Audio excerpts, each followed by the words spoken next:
Welcome everyone. Welcome to this very first industry talk of Go Short Online. It's a bit strange talking to a screen, but I hope you're all there. My name is Eva. I'm one of the programmers of Go Short, and I'm very happy that we were able to still do an online industry talk about the impact of the coronavirus on film talent, young film talent, because we think it's a really important subject. And I'm happy that we can discuss this with speakers from all kinds of different backgrounds. The moderator of this talk is Sanne Jehoul, and she will introduce all the speakers to you in a moment. Sanne is the co-director of Glasgow Short Film Festival, so I'm very happy that she is going to do this.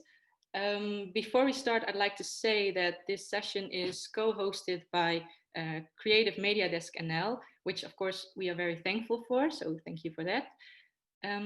Yeah, I think that's it. Sanne, I'd like to give the floor to you. Enjoy the talk. Thank you. Hello everyone, welcome, and I hope everyone's safe and well to start off with.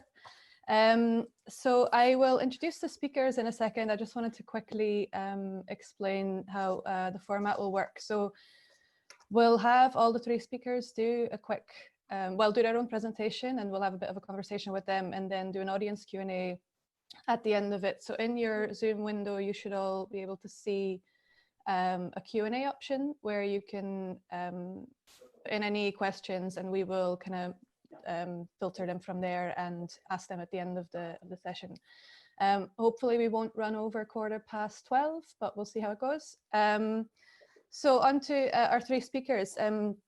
First, we have Mila Zhluktenko, who is a filmmaker originally from Ukraine, now based in Germany, where she studies at the University of Television and Film in Munich.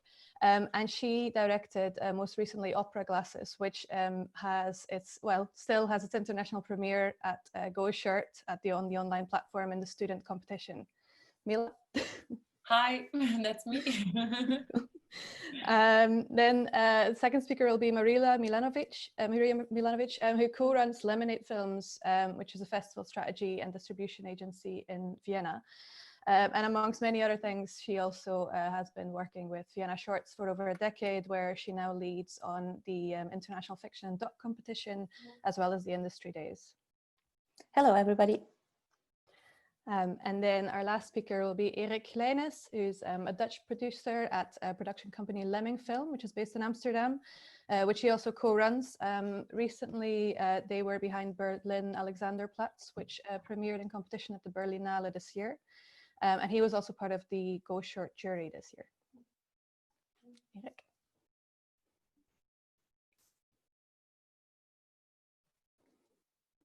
Erik. Okay, so yeah, just again, this is fairly new for all of us, so if anything technically goes wrong, bear with us for a few minutes, but hopefully it'll all go very smoothly. So now I would like to give the word to Mila, who will talk a bit about how all of this has affected her and how she sees the situation going forward. Mila? Thank you, Sanne. Hello, everybody. And first, thanks for organizing this talk. Thank you to Go Short. And I'm going to talk a little bit about my personal situation and a little bit about the situation in Germany. So as the introduction already said, I am based in Munich at the University of Television and Film. And my film Opera Glasses is my third year project. So I have only one until I am going to graduate. It had its world premiere at Doc Leipzig, which was our first and last pre-corona crisis festival where we could meet audience and be in the cinema. And this is only our second festival, and the international premiere at Go Short.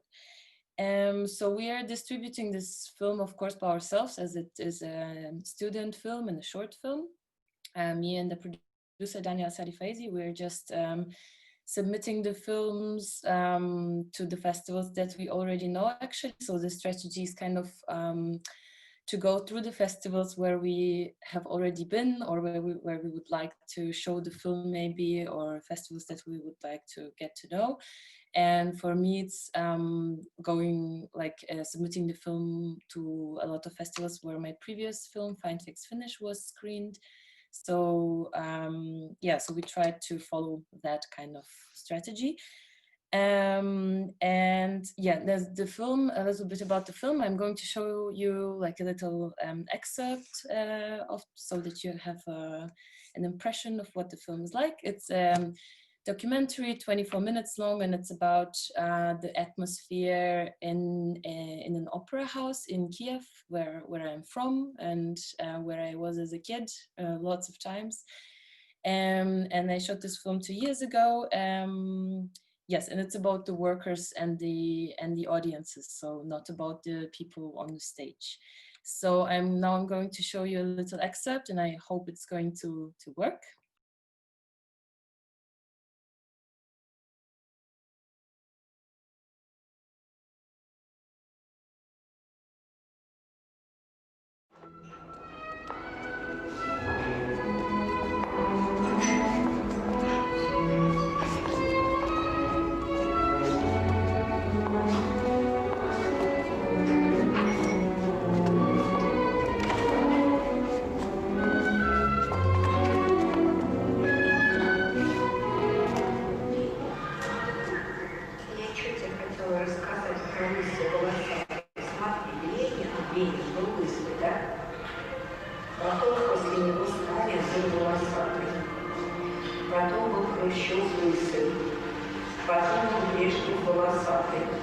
Потом был Андропов лысый, потом был Черненко волосатый, потом был Горбачев лысый, потом был Ельцин волосатый.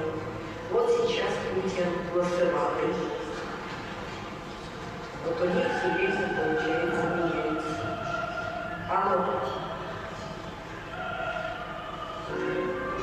Пока он еще не 20 лет просидит на троне, то он вырастет окончательно.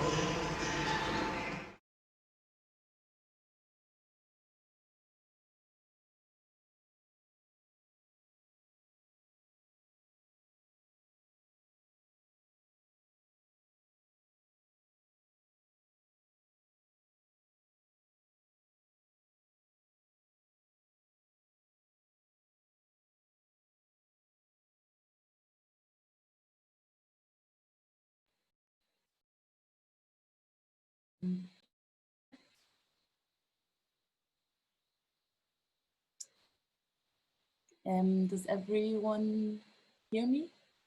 Ah, okay. Sorry. Okay. Good. So yeah, that's what that was, a little excerpt from the film. And now I'm going to tell you a little bit of about the situation of the German filmmakers, and maybe especially in Bavaria, because we have this federal system, and in different states we have different situations for filmmakers. So there has been some financial aid for freelancers, but it was bound to the and to your expenses, kind of. So if you have an office that you're paying for, or for example a car, you can get the Corona financial aid. And if not, then you cannot ask for it to pay your rent, kind of, or your food. So that was a problem, and now there are several people in the culture fighting for that to be changed. But for now, the situation for example, actors, directors, DOPs is not very good in this aspect of financial aid from the state. The biggest institutions, of course, are being funded really well in Germany, but like for the smaller artists, they don't have a plan really how to finance them and sustain them. And for the cinemas, like what I see in Munich is that the smaller cinemas have a chance of surviving. They have a lot of donations and they don't have that much expenses. They are being also most of the time state funded. So we hope that they will survive the crisis also. for my personal situation, I'm in a lucky situation for like being a student still, and I have a governmental scholarship which covers my expenses. So I'm really lucky to be still in the scholarship in this semester, and having this this program that is supporting me. And the effects on my own work is that, of course, we can in Bavaria we cannot shoot at all. Like for now, all shooting has been blocked. So what I am doing currently is buying books and reading and writing down ideas, like very background working. And what I also can do, and what is a positive aspect about the corona, is that we all have a lot of time that we are spending at home now. So I have a project where I am a script advisor for a film in Ukraine, which will be a hybrid documentary about the MH17 plane downing, which was in the eastern part of Ukraine. And I'm working on this project with my friends from Kiev. So before, it was really difficult working over the borders internationally together and meeting in a really good, not having a lot of time passed by, but meeting really often and talking about the project. And for now, it's working really well. Like we are making a lot of progress on that. And I think maybe this is also the chance for the future, that we can now kind of practice this international work and using more the means of the internet, because I have the feeling that before we didn't do it that much, and we had all the feeling it's not that effective and we have to meet kind of, but now it's working really well. So I hope this will be a positive thing to take from the situation right now. And as a little thing now concerning the distribution of the film. So now we are still submitting, but not submitting to festivals that have big screening, big submission fees. Of course, because nobody knows whether it will take place or not. We are a little bit concerned about the rules of premiere statuses and how this will go on with festivals.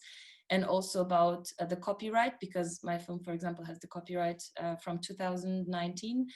And I'm not sure if festivals will want to program a film, for example, in 2021 with copyright of 2019. So we will have to see how this will turn out. So we all are missing meeting people and being in the cinema and meeting audiences.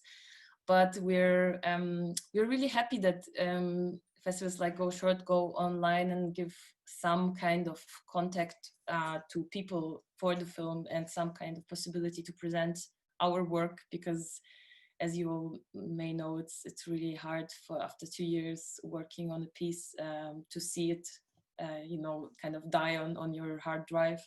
So it's really good to have this possibility.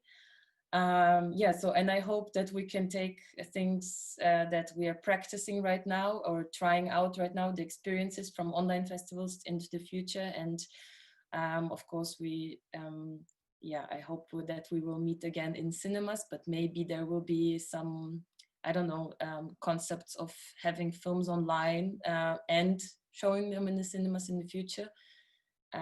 So this is kind of the things that I hope will be positive after this experiences.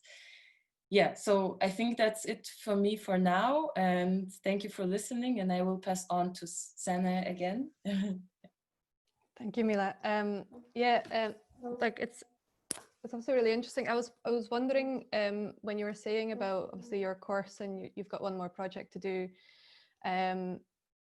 Have you been speaking at all to sort of people that are in your course or in similar situations? How, or if there's any maybe even advice coming from institutions or elsewhere about how people could adapt or what they could be doing?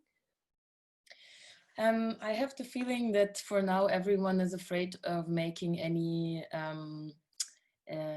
giving advice or saying anything. Like our university is just trying to make some seminars on Zoom, but furthermore they don't really yeah, they just encourage us to wait and that everything is going to be all right, but they don't give really advices on what to do right now. So we are kind of trying to exchange in between the students, but there is no actual advice or talking with the institution of the university about the situation at the time.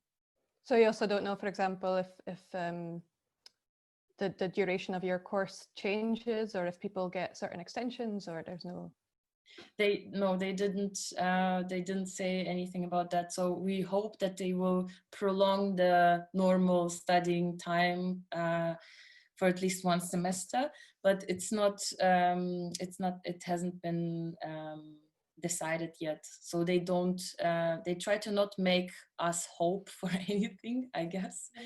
And that's why they just tell us to wait. And actually, it's like you have the feeling that the university is frozen. It's just on pause.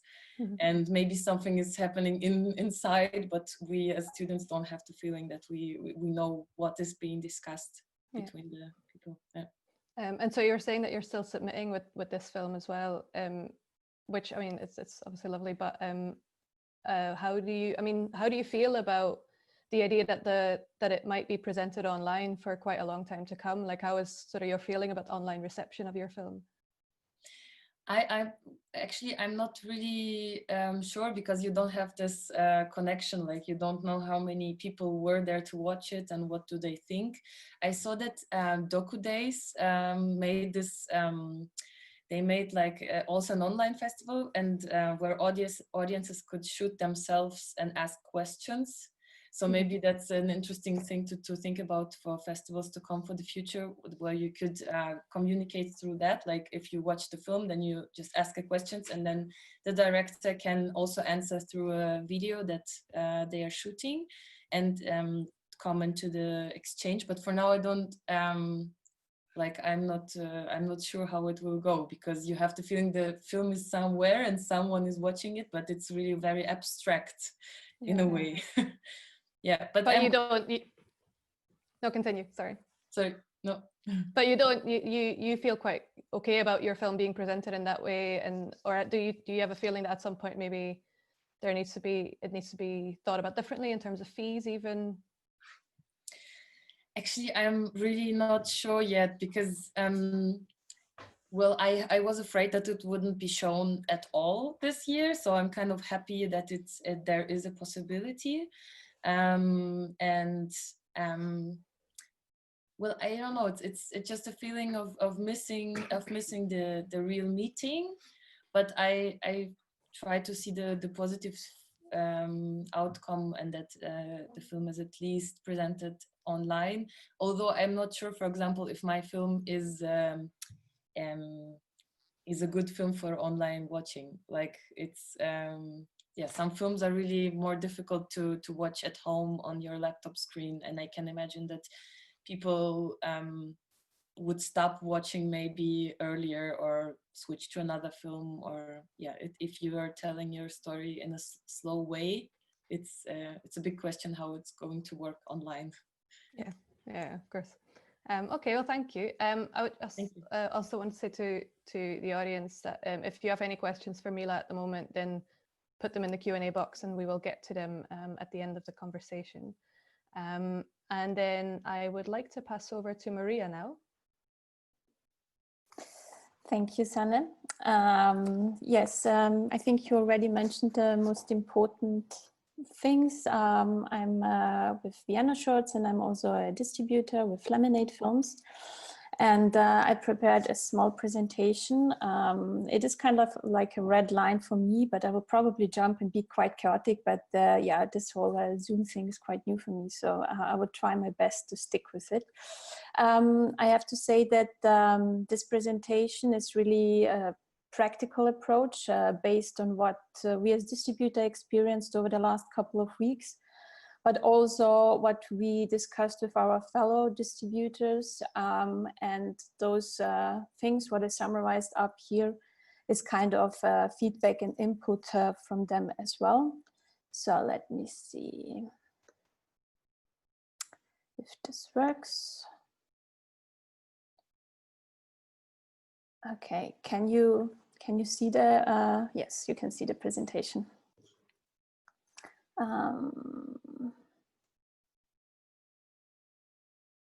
Okay, so just some quick more info about Lemonade Films. We are an agency for festival strategies and distribution, and we are only working with Austrian short fiction, documentary, VR films up to 30 minutes, and mixed media projects, which is basically performances and installations or dome screenings, everything like that, but it's kind of expanded cinema.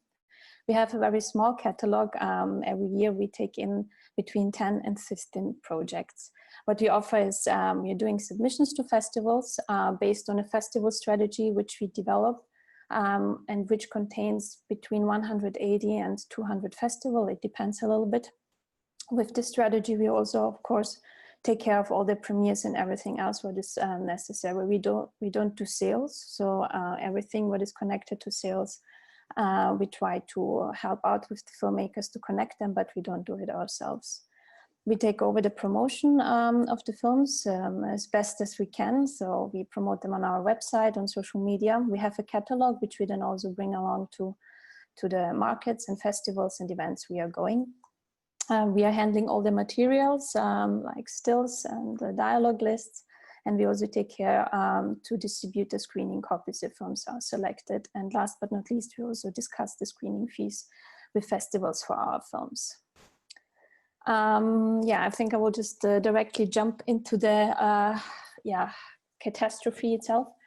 In March 2020, the situation was like that we had 5 films with which we just started working. So we had 2 films which premiered in January and February. In January, it was The Verdict in the Case of K by Özgür Anil, which premiered in Premier Plan. In February, we had How to Disappear by Total Refusal, which premiered in the Berlinale Shorts. And then we had also 3 films which had selection for a world premiere for in March. And we had 2 films in post-production. At this point, we also had over 50 selections for national and international film festivals from March to May. And I think it was mid-March when the Austrian government announced their plan of action against the fight of the coronavirus. And the most important thing for us, what was announced, was that all events with more than 100 people had to be cancelled or were not allowed. And these measures were set up to the first week of April. But how should I say, it was quite clear that at this point, it won't only be until beginning of April. It will take much longer. And festivals also started immediately to react to that. So it happened really everything very fast. We got contacted by WhatsApp, by email, by phone calls. It was really this insecurity what filmmakers especially also had, because they didn't know what is going to happen with their films.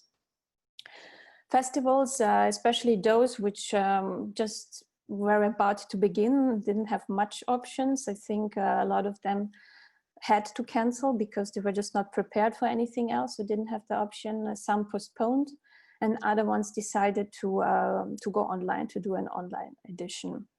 For us, this meant that we immediately had to evaluate all of our projects.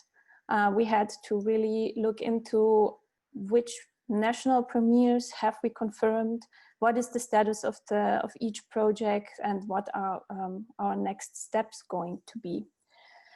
And also, of course, in discussion with the filmmakers and what they wanted to do, we decided that with the films which already premiered, we will continue, because they, of course, also had already submissions lined up. So there was not much you could do about. You had to continue. The films which were about to premiere were mostly, all of them were already announced as well. So the festivals announced the program, they were out there.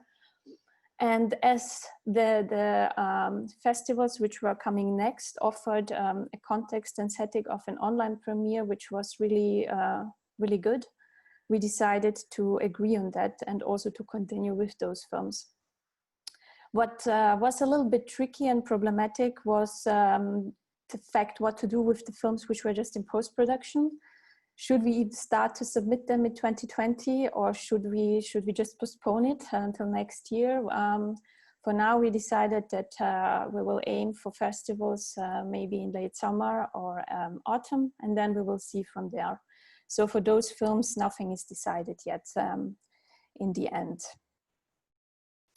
Yeah, based on this evaluation and also on this information we had from our films and the festivals we were in contact for the next screenings, we made decisions. And these decisions were made to basically really protect our projects as best as possible, because as Mila also said before, nobody really knew what is going to happen. Nobody knew how long this will last and how it will change the festival landscape in general. So we decided that our films can be considered for online festivals if the festivals show them geo-blocked and in a protected environment, which means that of course they make sure that it's not downloadable, they have maybe even platform, a hub, whatever. If a festival also decides that they are continuing their competitions and that they are offering their awards, this is even more appreciated, because I think it is very difficult for independent artists to survive in this kind of times where you don't have a regular income, and award money can help with that a lot. And then, of course, if there's a Q&A option or an option to introduce your film, this is also very much welcome. To summarize it up, the result was that we could agree on all submissions, on all selections, of the online festivals besides one. And to be more concrete, there were 11 screenings which were cancelled and 8 which were postponed. Yes, so the transition from analog to digital, I think I have not mentioned that yet, but I will focus very much on that because cancellation and postponing is a topic as well, but right now the thing what we are dealing the most and what is also causing the most problems is definitely this online festivals and the regulations.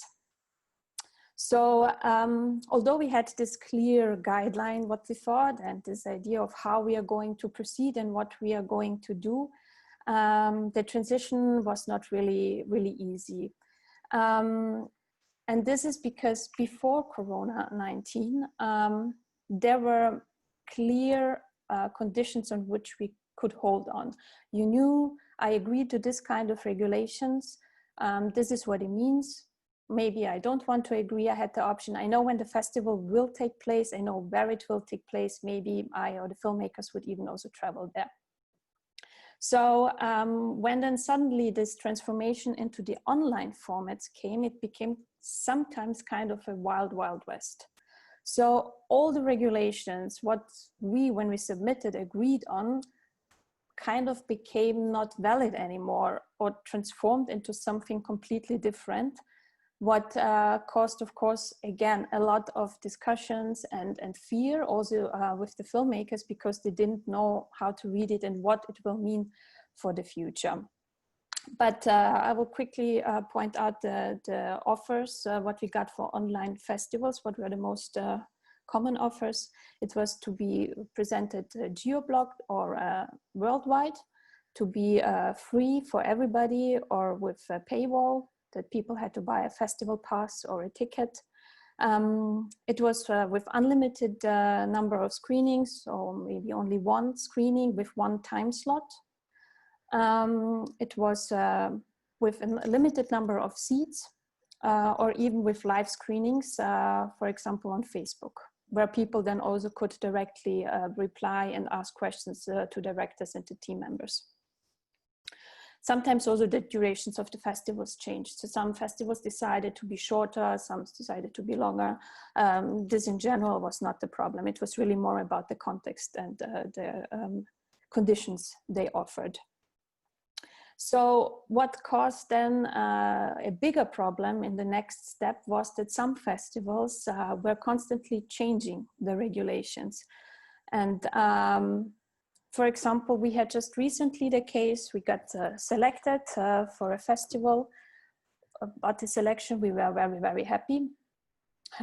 We confirmed during a period when Corona-19, it was not clear what it will mean, but we knew the festival as planned won't happen, but there will be an alternative. So we find out online that there will be an online edition of the festival. It was not communicated directly to us. We got into the discussion how the conditions and regulations will be. We finally agreed on a worldwide screening for industry. We signed that. 2 days later, the festival decided to make out of worldwide for industry, worldwide for everybody. And the most frustrating part about this was that we could not discuss this. Although this long period of preparations, talking, explaining yourself why it is important for us because of the other national premieres, etc., the only option was that we had to leave the competition, what also in the end happened. So we are not part of the competition anymore, and this festival selection is not valid anymore. So it feels kind of a little bit really disappointing as well, because again, I mean, as a distributor or filmmaker or producer, you have to go by the rules of the festivals. When it comes to the regulations, you obviously don't have a say. And this is really, disappointing and causes also a lot of other questions. Because there's this one sentence, what I heard really very often, which was, we need to be more flexible and show understanding. I agree. But then I have also to ask, what does this mean for festivals?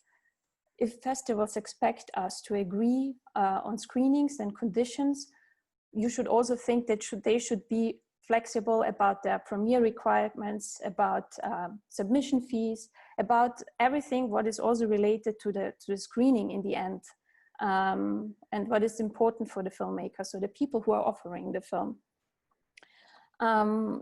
This means also that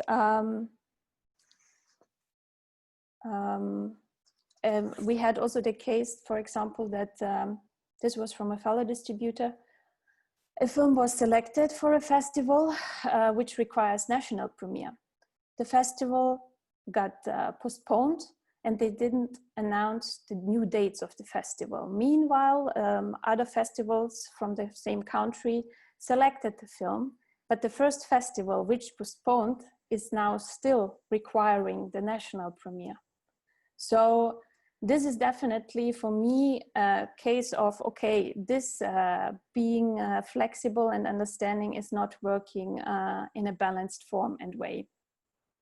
Festivals sometimes just don't realize that they're also part of a bigger short film ecosystem and that they also would have to follow some rules so that we can keep this alive, especially in times of Corona-19.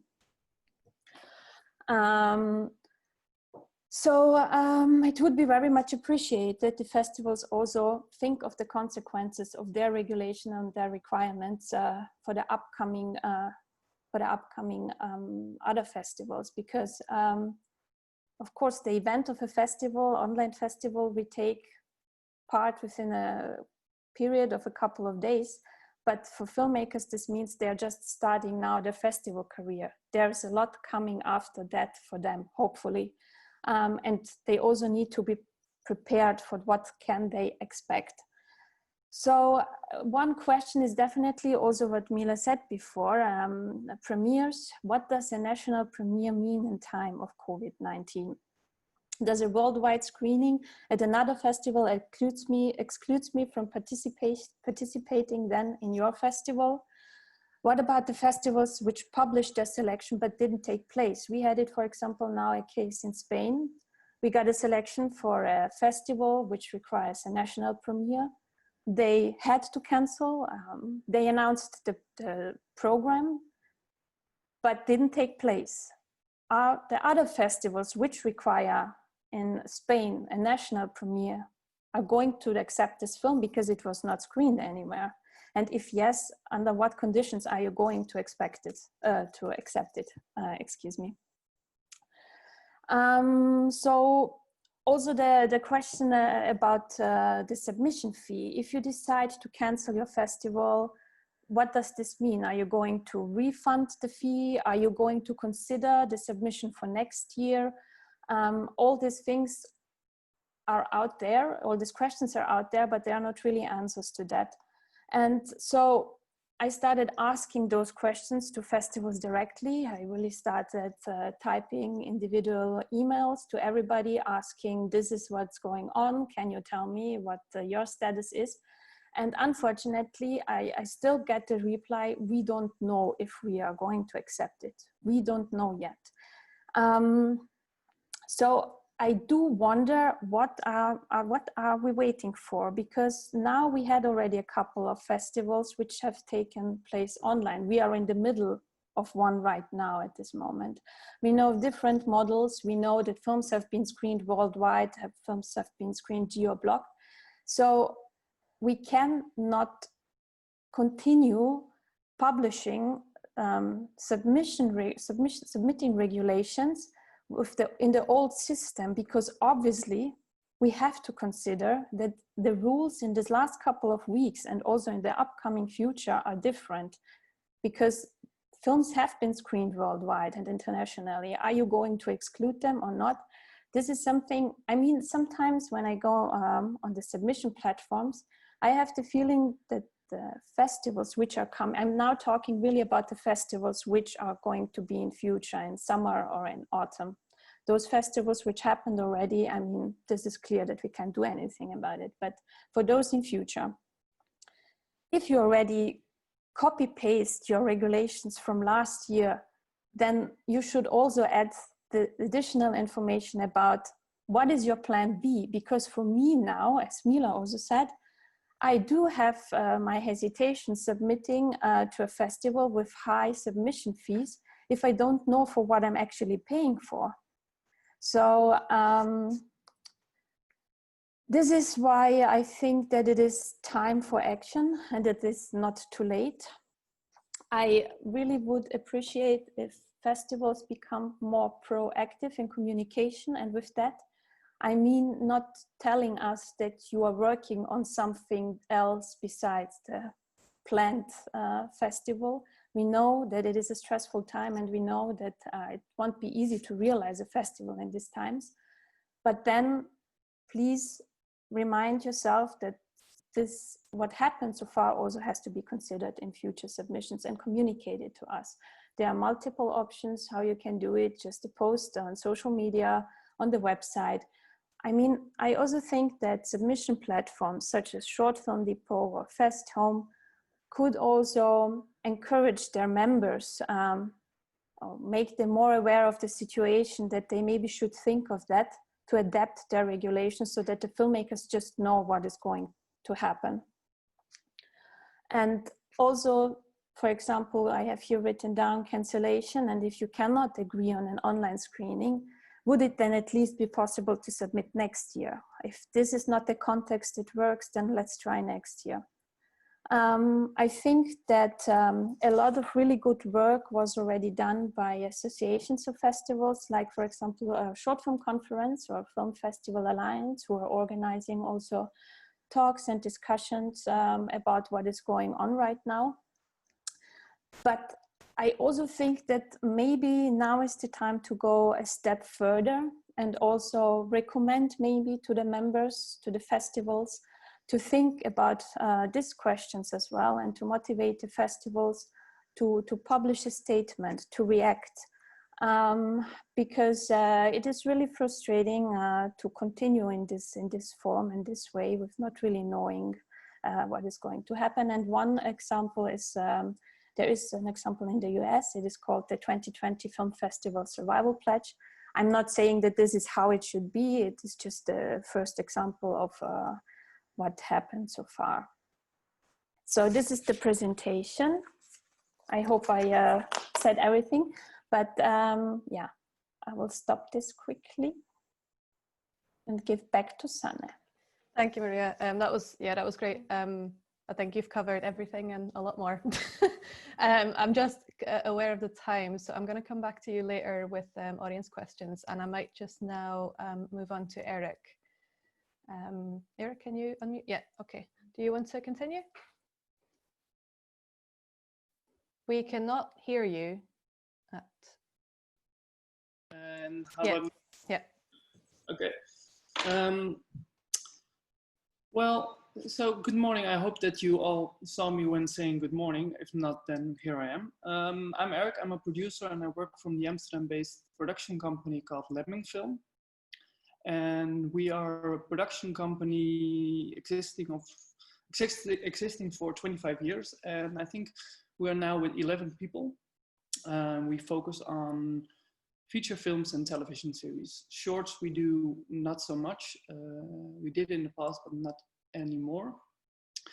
Regularly, we shoot 2 majority features a year, 2 minority feature, and about 1 television series. And I'm just going to briefly show you our website. So I hope you can see now. This is the film productions that we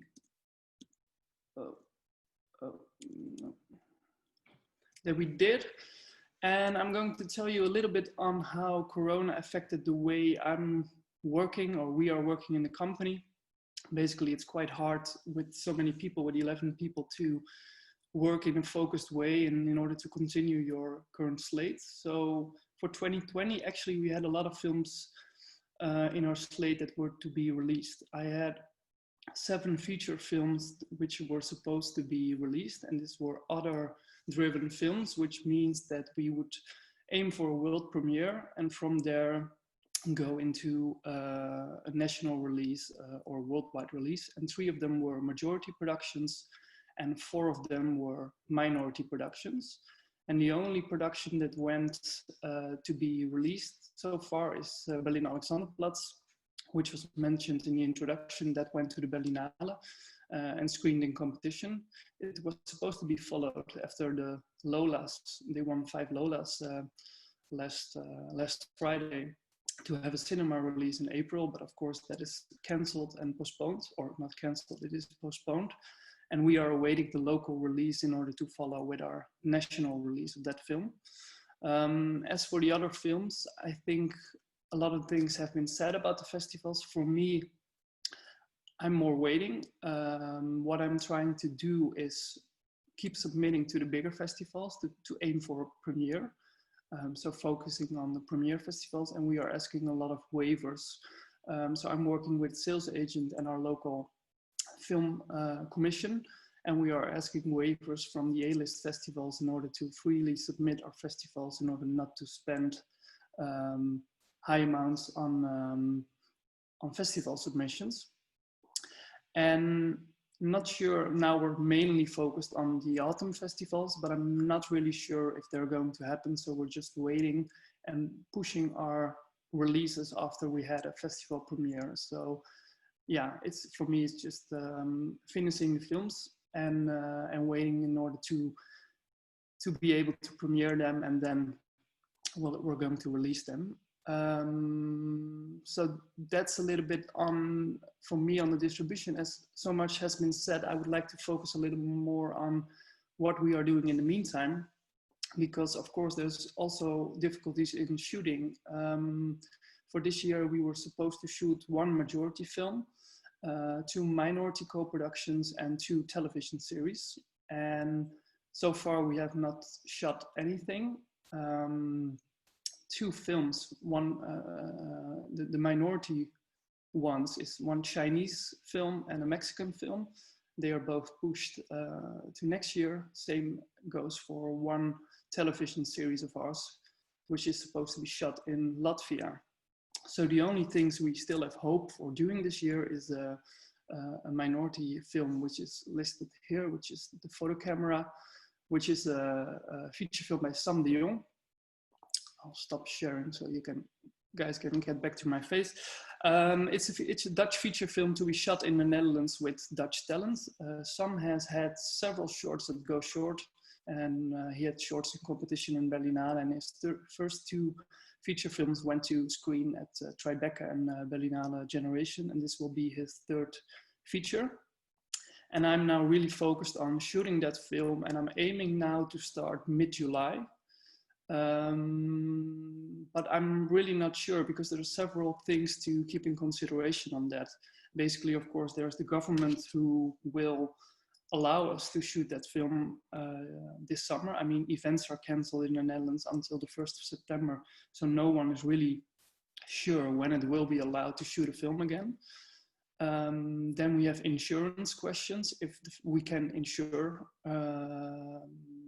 the film or arrange the insurance, which is quite complicated because the insurance will not agree with an inclusion of Corona. So it's very difficult to set up a film production and taking the risk as a producer. So we're trying to, I know that the insurance companies are talking with our national fund, who are actually really helping us out in order to proceed with shooting.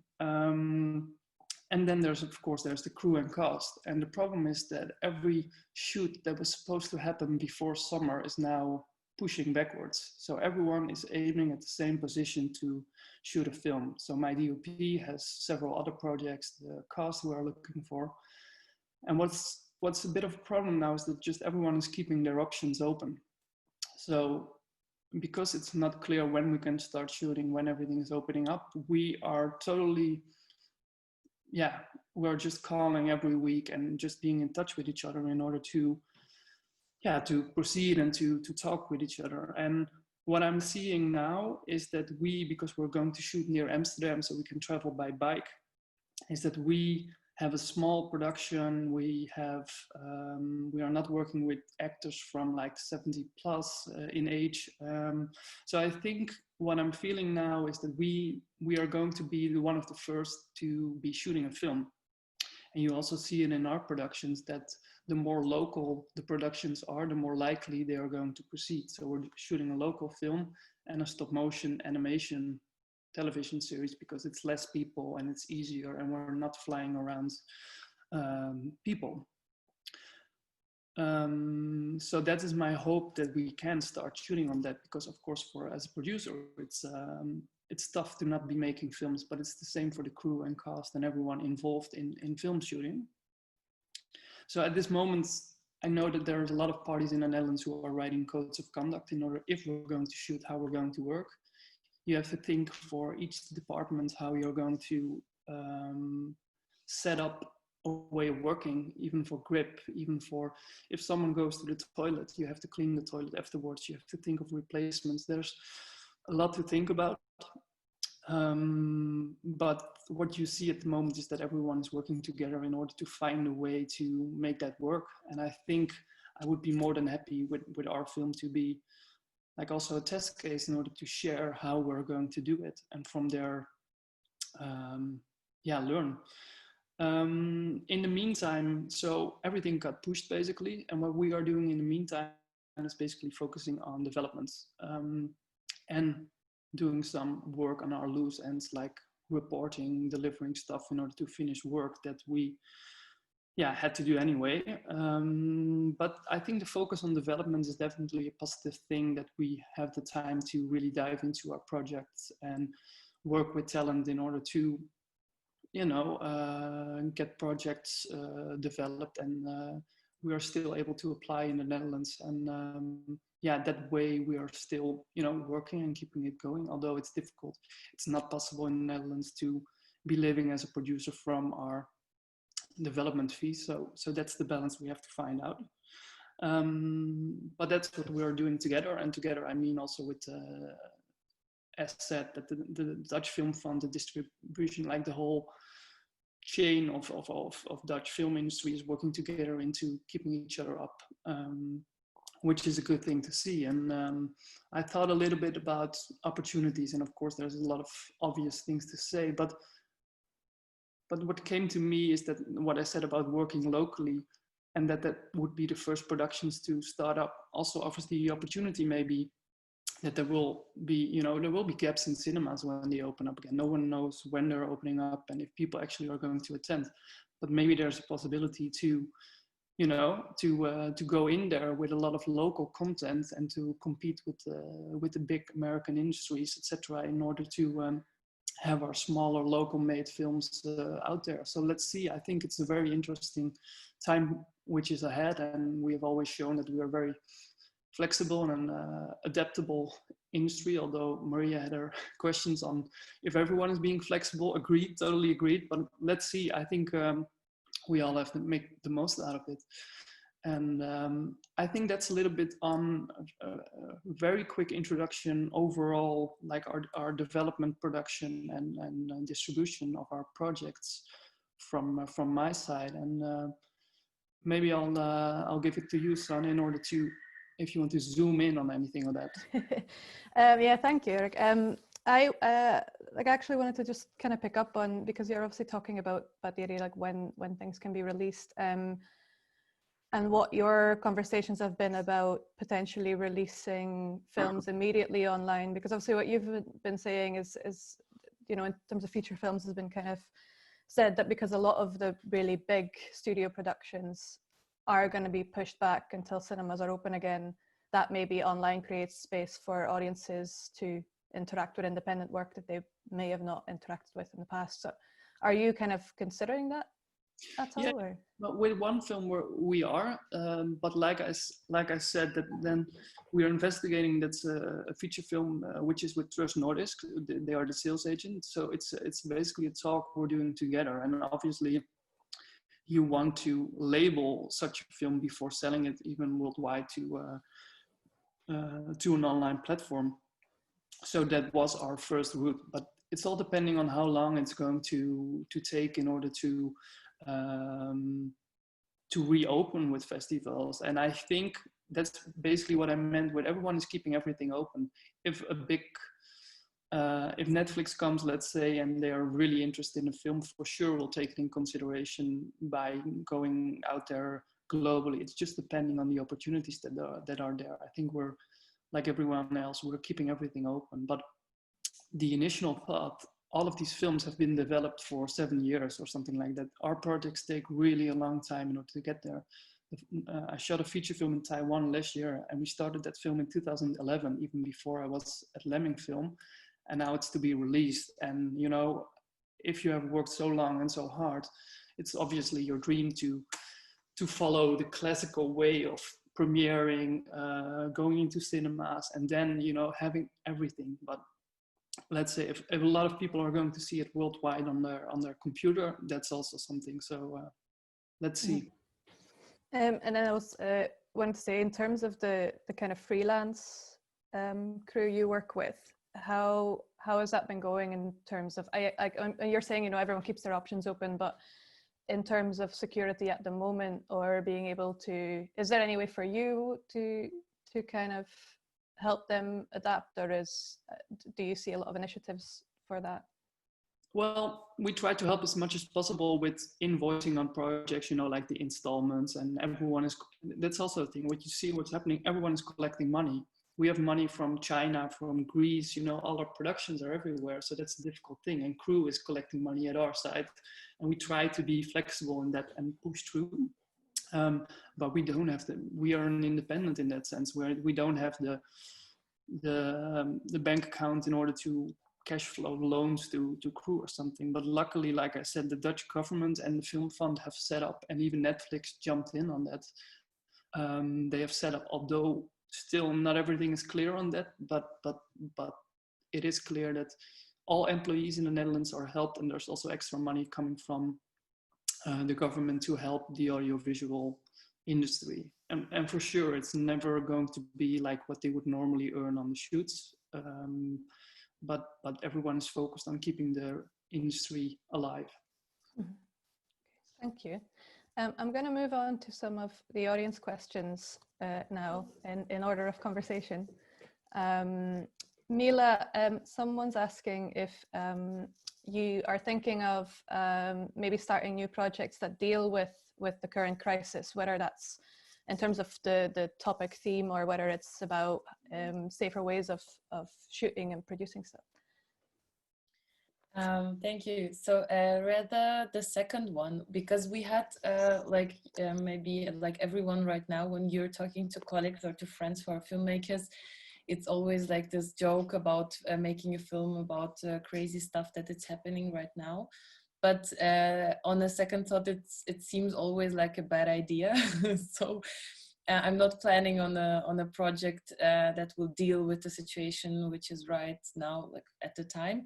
But we are thinking a lot how it can work, for example, in a student environment to shoot a film during Corona, because we have, of course, limited financial and organizatory a means to ensure a safe shoot. So it's really difficult, and we still don't know how it can work. I think it is more real to do it in a small documentary setting, and to ensure security there if you have a small crew.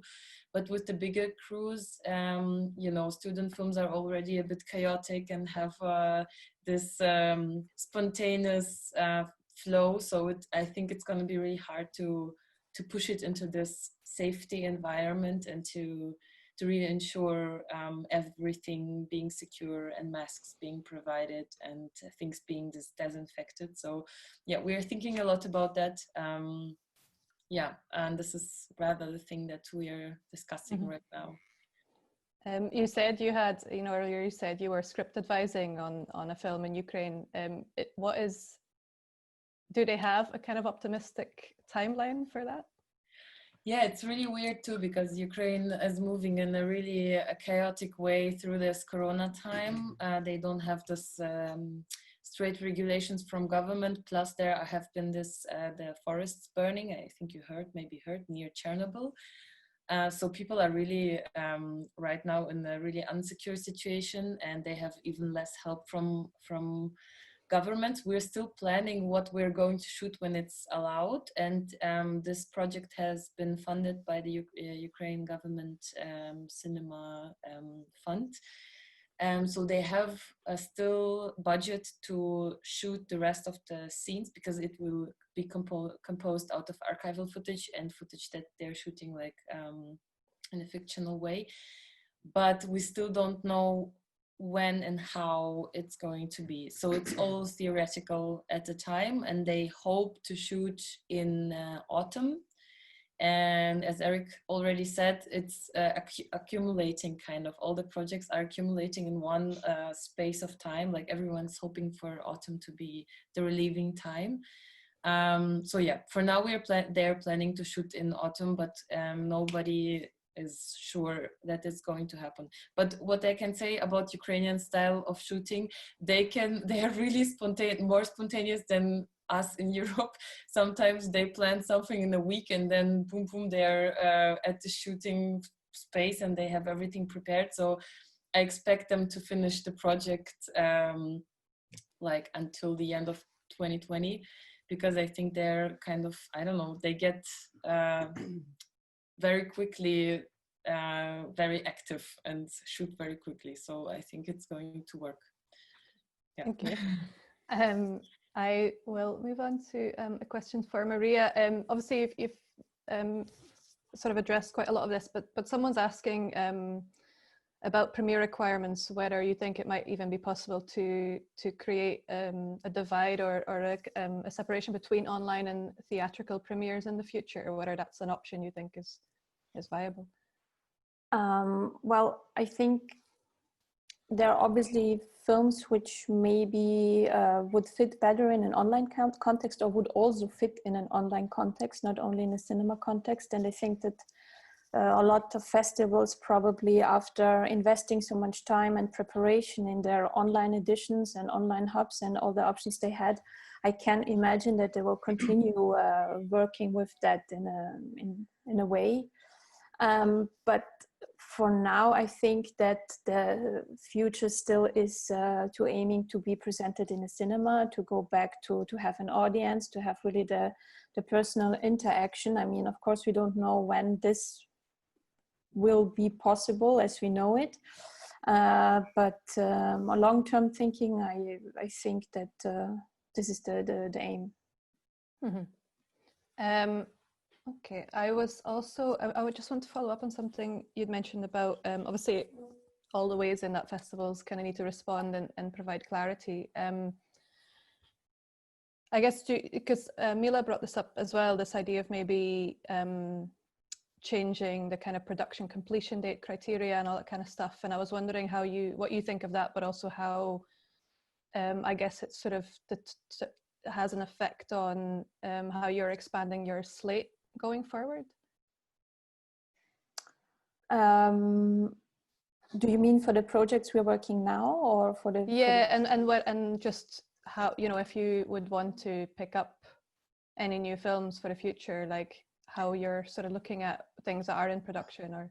Yeah, I mean, we do still get films offered, and some are in post-production, some are finished. So with us, it's also a little bit different because as we are really a small organization, we have to be very selective anyways with the films. And if there would be a film now, which we really like a lot, we of course would take it in.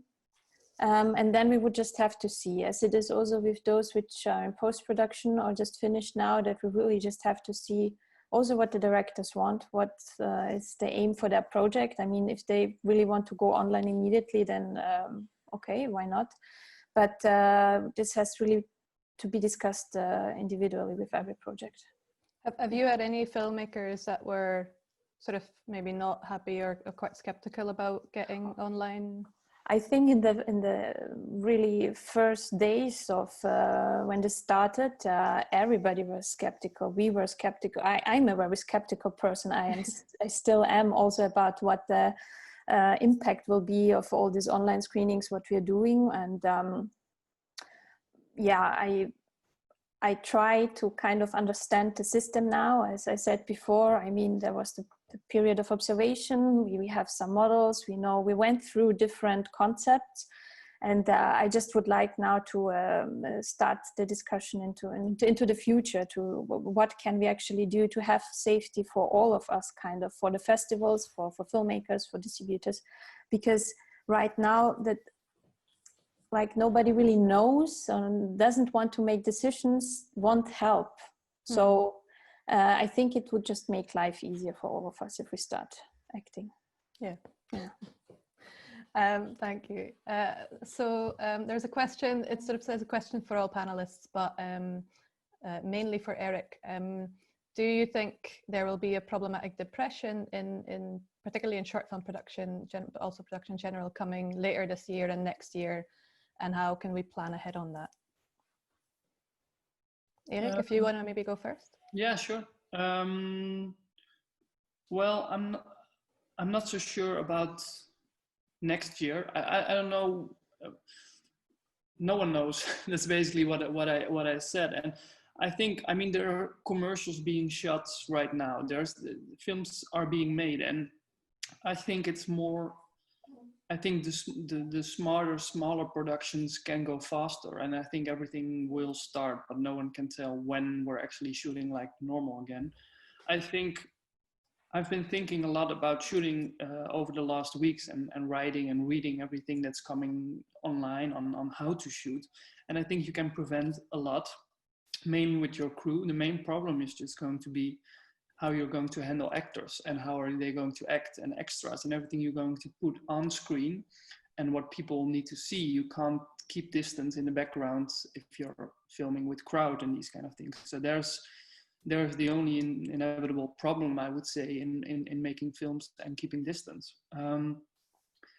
But like I said, I'm quite hopeful that we will be shooting a film, I think, with 25 people, with the right precautions, I would say, in order to make it happen in the right way this summer or fall, but who knows. I think for short films, it could even be that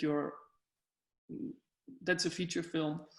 For short films, I would say the smaller, the less amount of days, the smaller the size, the faster you are able to shoot, I would say. That seems like the logical thing, but yeah, I think maybe it's going to be country depending. Maybe it's going to be, yeah, but maybe that answers the question a little bit. But that's, I think, how I see it. But let's see what's going to happen in the next weeks, at least in the Netherlands here. Mm-hmm. Anyone, Marija or Mila, do you want to comment on that at all? I'll see if you. Hold on, we'll move on. Erik, there's another question for you about, because you mentioned the film funds, the Dutch film funds. Are they giving you an extension for the delivery date of your films? Yeah.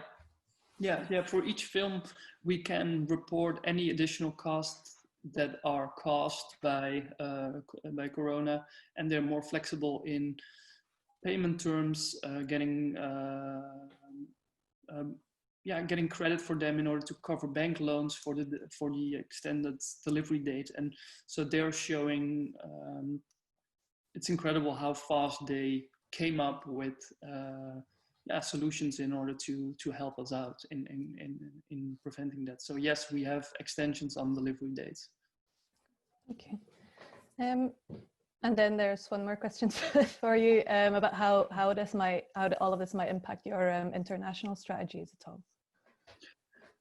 Yeah, it's good. I mean, the core of Lemming Film is basically each project we do, almost every project we do is internationally orientated. I just think in terms of the release, that will not be different, whether it's through VOD, through theatrical release or festivals. I think the focus will be to find an audience worldwide. That will be the same.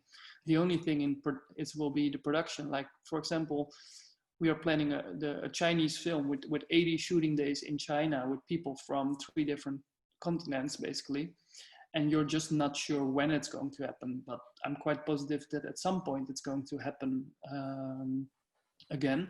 For now, I think with us, it takes 2 years to develop a film at least before we start shooting it. So we are now focusing on developing new things in order to be ready when the world is opening up in that sense. So we're not more focused now on making local content. We're now more thinking, oh, our project that we have now, can we think more locally? Can we find a way to make it work in the current situation? Mm-hmm. But the long-term strategy until now has not changed. Cool, thank you. Mila and Marija, there's a question for you about whether you vote to continue with festivals offering both a physical screening but continue for online screenings as well.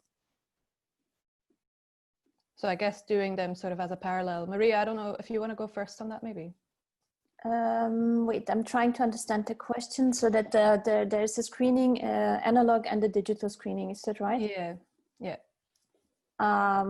Yes, I mean, again, it depends on the conditions of the online screening as well. And also, again, the biggest problem right now is that I just don't know. I'm keeping like films back. I'm still requesting the geo-block because I try to kind of keep my project safe for the future festivals. As long as I don't know how festivals, which still require their premieres, etc., are going to continue. I mean, of course, I do try my best to now write everybody individually and to check it out, but it is just a lot of work. So I really would have to look into that, and also what it means for the concrete film the festival would like to screen.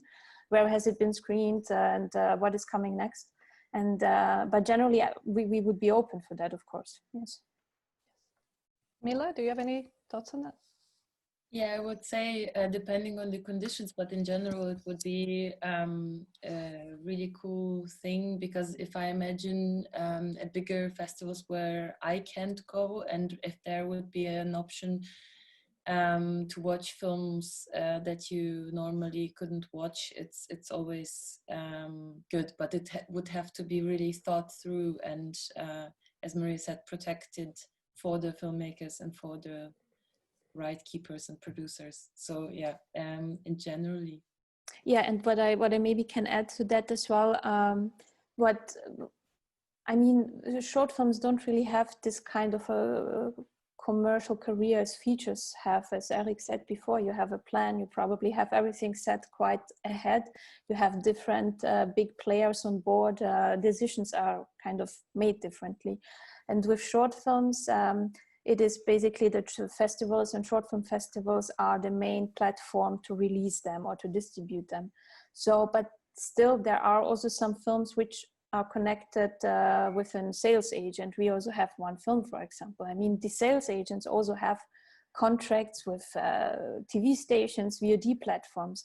I mean, I cannot just now throw everything overboard and decide like, yeah, we are going online for like this long time of period, whatever, everybody can watch it for free, because they also have kind of duty towards those people, and they have again a duty to the partner. So yeah, I also think this is maybe not really considered often when festivals maybe are planning something worldwide as well. Mm-hmm. Okay, thank you.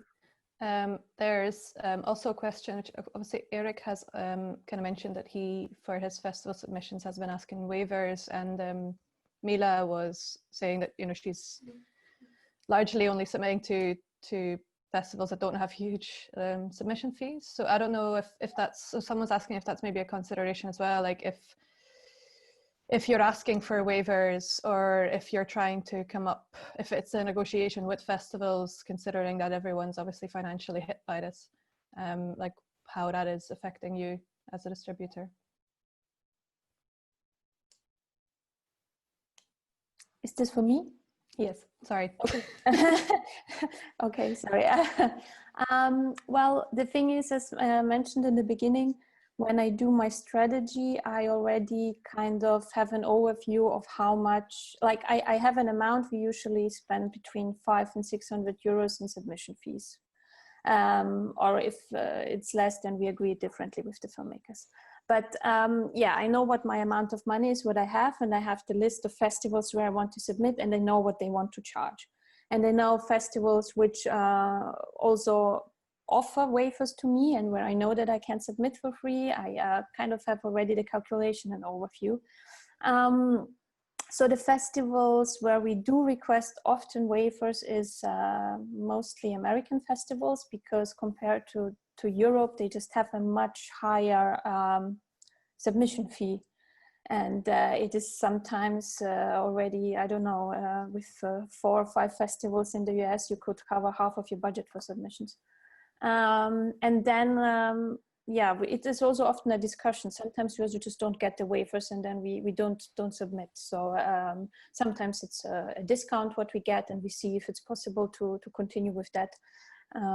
But I try to, I don't try to ask every festival for a waiver. You know what I mean? It's more that I check where it makes sense to submit, because I also think that the festival where I want to submit fits for the film. Mm-hmm. So they would also get something out of it. And then, yeah, this is the way how we're doing it.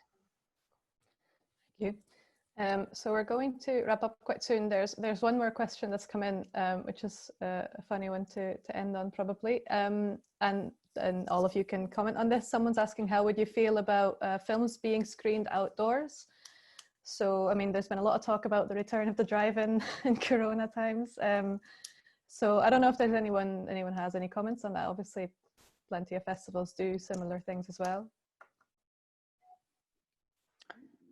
Yeah. Well, oh, yeah. Yeah. Sorry, Erik, if you want to go first. Yeah. Yeah.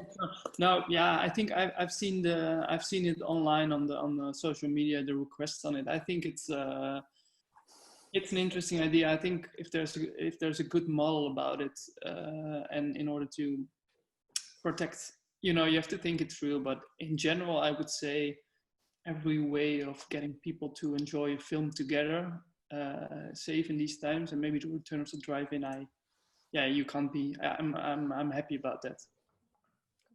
Okay. Marija? Yeah, I think also I could consider it for some of our films, for example, but then it would be also the question how they would, how the realization would look like also on a technical level, because I've unfortunately never been in a drive-in cinema. I would really desperately want to go.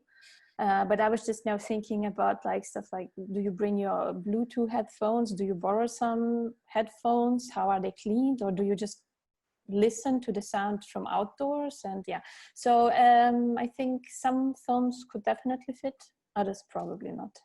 Yeah, okay. Mila, did you have anything to? I just know from my friends who are not filmmakers that they're desperately in need of some social, like coming together and enjoying some cultural things, and they like a lot of them tried drive-in cinemas already.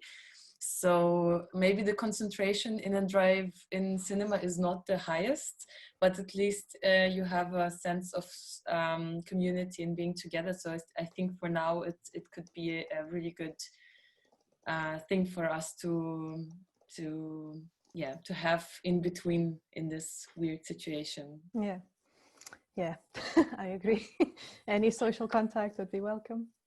But anyway, thank you very much, all three of you, for your contributions, and thank you to the audience for their questions as well. We're going to wrap up, but just for everyone to know that this entire session has been recorded, and it will be available on the Go Short online platform quite soon. So if you want to share it or watch it again, that's what it will be. Yeah, Mila, Marija, Erik, thank you very much for speaking. I hope to see you all in person very soon. Thank you, Sanne. Thank you. Thank you. Sanne. Bye. Bye-bye. Bye. Thank you.